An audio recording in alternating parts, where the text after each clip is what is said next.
नमस्कार। आज आशीष के अन्य एक एपिसोड में आप सबका स्वागत है। अब काफ़ी लोगों का ये प्रश्न होता है कि हम प्रश्न कहाँ पर पूछें। मेरे किसी भी वीडियो की कमेंट में यदि आप प्रश्न लिख के भेज दोगे तो मैं उस प्रश्न को एड्रेस करने का एज सुन एज पॉसिबल प्रयास करूँगा। अब एक गुजारिश मैं बार बार करता हूँ कि यदि पॉसिबल है तो आपका नाम भी लिख देना, ताकि जब मैं क्वेश्चन को पढूं तो आपके नाम को एड्रेस कर पाऊँ। अब जैसे कि ये पहला प्रश्न जो है बड़ा ही प्यारा प्रश्न है, लेकिन उस व्यक्ति ने उनका नाम नहीं लिखा। प्रश्न पूछा है PS 5606 ने, और बड़ा ही मूल्यवान प्रश्न पूछा है। उन्होंने ये पूछा है दैट हमारे जीवन में जो भी घटनाएं हो रही है या हम कर रहे हैं, ये कैसे कह सकते हैं कि वो पूर्व कर्मों का फल था या फिर हम जो अभी कर्म करेंगे वो आगे जाके हमें परिणाम देंगे, उस तरह के कर्म है। सो बेसिकली प्रश्न पूछने का जो तात्पर्य है वो ये है कि हम जो अभी कर रहे हैं या हमारे साथ जो अभी हो रहा है वो हमारे पूर्व जन्मों के कर्मों का फल है या फिर हमें कुछ कर्मों की करने की स्वतंत्रता भी है या नहीं है, या सब कुछ पहले पूर्व से तय ही है। Is it a free destiny, sorry it is a free will और फिक्स डेस्टिनी।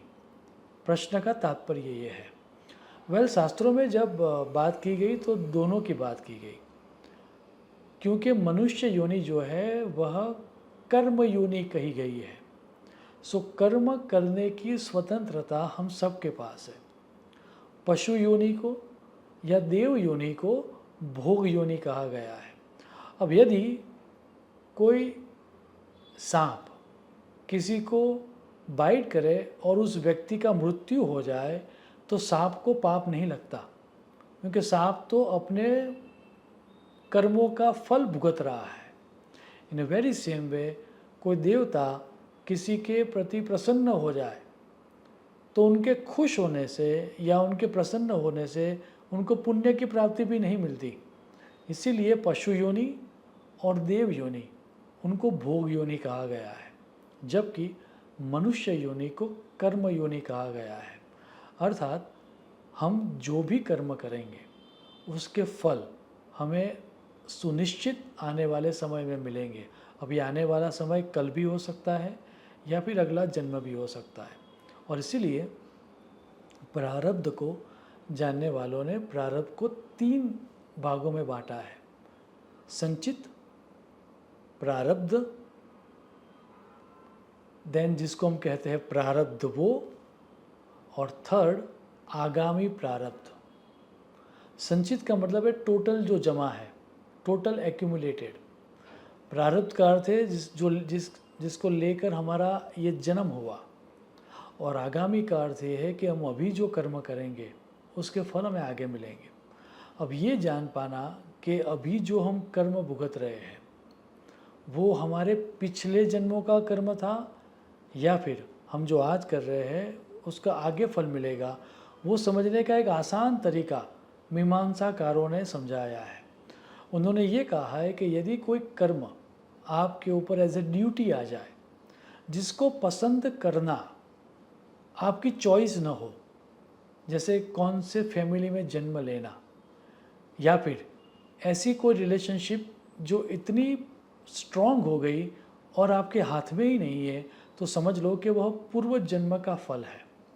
लेकिन अब वो जो मिल गया पूर्व जन्म का, उसको आप किस तरह से हैंडल करोगे, अर्थात आप अपने पेरेंट के साथ किस तरह से बातचीत करोगे, या फिर आपकी जो रिलेशनशिप है जो आपको पसंद नहीं है लेकिन आपको निभानी है, उसको आप कितनी शिद्दत से निभाओगे, वो करने से आपके आगामी कर्म क्रिएट होंगे। सो ये दोनों का तालमेल कैसे बिठाना है वही समझाने का शास्त्र ज्योतिष शास्त्र है।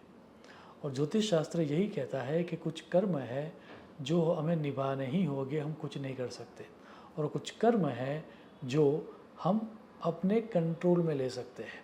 सो आपकी लाइफ में कौन से ऐसे कर्म हैं जो फिक्स है और कौन से ऐसे कर्म है जिसके ऊपर आप कंट्रोल ले सकते हो, वो यदि आपको समझना है तो आपको किसी विद्वान एस्ट्रोलॉजर को कंसल्ट करना चाहिए, वो आपको वो बातें समझा देगा। दूसरा जो प्रश्न है वह प्रश्न पूछा है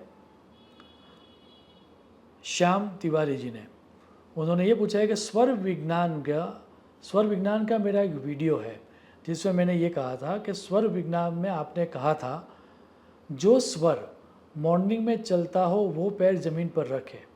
मेरा प्रश्न है यदि कोई ज़मीन पर ही दरी डालकर सोता हो तो, या सब किसी के घर में दरी ही डाली हो सब जगह पर, तो वो क्या करे? वेल, जो प्रश्न का तात्पर्य था या जो समझ थी उसको थोड़ा समझना होगा। जब मैंने ये कहा कि अब जो पहली दफ़े ये समझ रहे उनको समझा देता हूँ, स्वर का अर्थ है सांस। आप जब पहली दफ़े उठते हो तब, जब आपको होश आता है नींद में से, तब आपको अपना हाथ अपने नॉस्ट्रिल के पास ले जाना है। तो आप देखोगे, या अभी भी यदि आप अपने हाथ अपने नॉस्ट्रिल के पास ले जाओगे तो आप देखोगे कि कोई एक नॉस्ट्रिल से ही, एक नथुन से ही आप सांस ले रहे हो। तो जो सांस लेना है उसको ज्योतिष में स्वर कहा गया। तो आपका कौन सा स्वर चल रहा है? लेफ्ट नॉस्ट्रिल से आप सांस ले रहे हो या राइट नॉस्ट्रिल से आप सांस ले रहे हो? अर्थात आपका लेफ्ट स्वर चल रहा है या आपका राइट स्वर चल रहा है, वो आपको देखना है। अब जो तात्पर्य था मेरा वीडियो में कहने का वो ये था कि शरीर विज्ञान को जानने वाले या फिर इस ब्रह्मांड को जानने वाले सभी लोगों ने कृपा करके हमें एक टेक्निक दी, और वो टेक्निक ये दी थी कि जो भी स्वर चल रहा हो, जब हम उठे हमारा हाथ हमें अपने नॉस्ट्रिल के पास ले जाना है, और जो भी स्वर चल रहा हो वो पैर आपको ज़मीन में फर्स्ट रखना है। दैट मीन्स उस पैर से आपको चलना स्टार्ट करना है। यदि आप दरी पर सो रहे हो तो दरी पर सोने के बाद भी आप उठोगे तो सही। तो जब आप उठो तब यदि आपका राइट स्वर चल रहा है तो पहला आपका जो पैर है वो राइट उठाओ। सो उठने के बाद पहला पैर कौन सा ले जाना है उसके बारे में ये वीडियो था। यदि आपको इसके बारे में ज़्यादा जानना हो तो मेरा स्वर विज्ञान का जो वीडियो है वो आप देखना, आपको काफ़ी आपकी जो समझ है वह स्पष्ट हो जाएगी। तीसरा जो प्रश्न पूछा है वह पूछा है हेमंत जी ने बेंगलोर से।